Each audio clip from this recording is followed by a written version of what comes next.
Welcome to Let's Talk Kashrus. Today we are joined by Rabbi Sholey Klein, Kashrus Administrator of Dallas Kosher. Thank you, Rabbi Klein, for joining us. My pleasure. Typically, let me ask you, if I'm a consumer, I go to a hotel, I want to track down the Mashgiach. If I go to the kitchen, are they going to let me in the door? They shouldn't. You shouldn't be into the kitchen. It's a dangerous place. So where do I go? I'm not going to go over to the Baal Simcha and insult him and ask him if his event is under Hashgacha. So where am I going? Well, if it's a DK event, the Mashgiach is trained to be front and center. He should be there, available. He should be What do you mean by DK event? DK Dallas Kosher. Oh, okay. So our Mashgiachim are trained that the person should be there, front and center. When we do events, even the Pesach programs, there's always a Mashgiach, front and center. Every time food is served, no matter what, there's a Mashgiach there. One Mashgiachim, two Mashgiachim. There's always Mashgiachim up front that you can see them. But even at every event, the Mashgiachim are trained. They should be there. People should see them when they walk around and check things. Mm-hmm. They should be obvious. They shouldn't be like quietly walking in the side and kind of. Say they should be conspicuous. Very conspicuous. The guests should see there's a Mashgiach walking around and checking and making sure everything is kosher when he goes to the bar. I found the DK Mashgiach. I found him. He's standing right next to the band, and I'm ready to ask my questions. What am I asking? Okay, so I mean, if it's a case if you want to know in a case where you don't know. I don't know who the rabbi is. So you ask questions. First, you say, is this under Hashgacha? Then you could ask questions about the event. Many times you could even ask them basic questions about. Do you know what meat they're serving tonight, or what hashgacha are they serving? Now that's a tricky question because many times Mashgiach doesn't know the answer to that question, right. And it's not his fault, right? But sometimes the answer to the question is telling. It's like, sometimes they're just clueless. They have no idea, or they don't know anything. Then you're worried about the Mashgiach, in general. So you sometimes just basic questions to the Mashgiach sometimes could show you a lot about his knowledge about the event. But you also ask him, what's going on over here. What part is kosher? Is the bar kosher? Are the wines mavushal?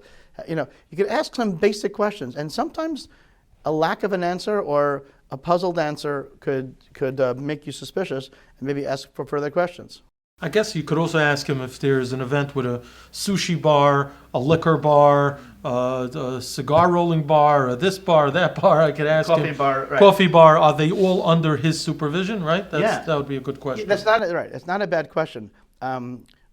We recently had an event where the client contracted with a coffee bar, a coffee company, mm-hmm. to come do the coffees, and they didn't tell us. The client never told us. It was at a large hotel in Dallas. Mm-hmm. And the hotel, a mazel, right, looped us in last minute. Oh, by the way, there's going to be a coffee bar, but coffee is kosher and that's okay. Like some sort of a thing. They were going to have milkshakes, they were going to have lattes. It was going to be really a horrible thing. So if they went to the hotel, wouldn't have called us in the office, right? We wouldn't have notified the Mashgiach to be on the lookout for a coffee bar. Mm-hmm. And if he's not there on time, right? He gets there, the coffee is all set up. Wow. He thinks it's the hotel's, coffee bar. I don't know. That's where things go bad real quick. We don't have communication. But if you even ask about it, he may not even notice that there's a coffee bar, or there's a snow cone machine, or a popcorn machine, or cotton candy, or whatever else it might be there, or a meat board, or something that things that might be there that were brought in not through the caterer. Maybe a party planner, might be the client, and maybe a guest. All of a sudden, there's a meat board sitting on the table, and Mashgiach may have not noticed it. But if you say, "I see these meat boards," and you could ask, "Where are things from?" and he might just say, "Yes, we made it ourselves in the commissary, and it's kosher." But you have to ask questions. I guess that's the takeaway, right? The takeaway is to ask questions. I think. To be an educated consumer. Anything else as we conclude the conversation that you want to add that viewers could really take and apply? We were speaking about events and venues and catered functions, but this is also true in a restaurant. I had an experience about 6 months ago. I was at a restaurant under a good hashgacha. It was an Israeli-style restaurant, shawarma, pita, whatever. But when I looked at the menu, they also had fried fish, and I happen to like fried fish. I shouldn't admit that, but I really like fried fish. I'm like, you know what? I had enough shawarma. I just wanted some fried fish. I ordered the fried fish, and of course, fish and chips. I had opportunity to order, French fries, which I did. And after they came to the table, I'm just like, interesting, because it's an all very, very fleishige place, fleishige restaurant, and fried schnitzel and kebabs and kubab, I don't know, all this stuff that they do into the fryer. So I asked the Mashgiach, is it okay to have these fries with my fish? So he says, yeah, sure. And I'm like, whoa, you didn't get my question at all. You have no idea what I asked you. So I tried again. I'm like, is there, do they fry these fries in the fryer, or is it they have like a pot or a separate place where they do the fries? She goes, no, the fries are made in the deep fryer. Like, he's looking at me like I fell off the moon. I'm like, yeah, this is a problem. So I said, I need you to go back and find out exactly where these fries are fried and what else is fried in that fryer. So he comes back like 5 minutes later. I'm like, this is not good. And he says, yeah, so you shouldn't have these French fries with the fish. I'm like, yeah, I know that, but why didn't you know that? So as I left the restaurant, I called the Rav HaMachshir. I said, oh, by the way, this Mashgiach, doesn't understand that there's an issue. So, okay, I don't know. Like, that's something the Mashgiach should know.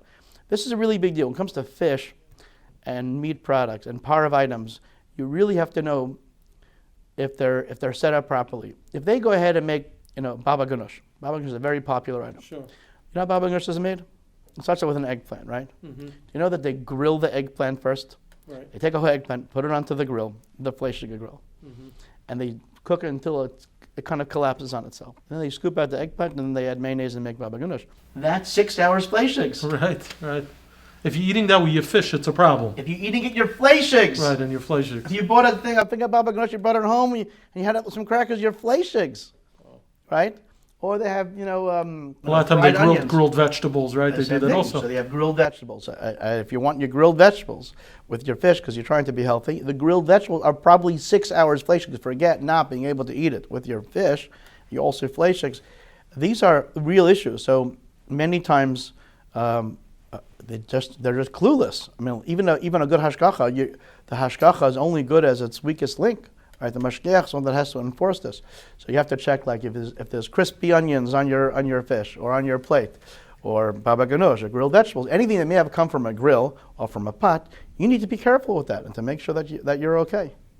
Thank you so much, Rabbi Klein. It's been a fascinating conversation, taking us behind the scenes, kind of pulling away the curtain and giving us a peek into what you do. Keep up your wonderful work, and we appreciate your time. Thank you. Hatzlacha. Shekayach.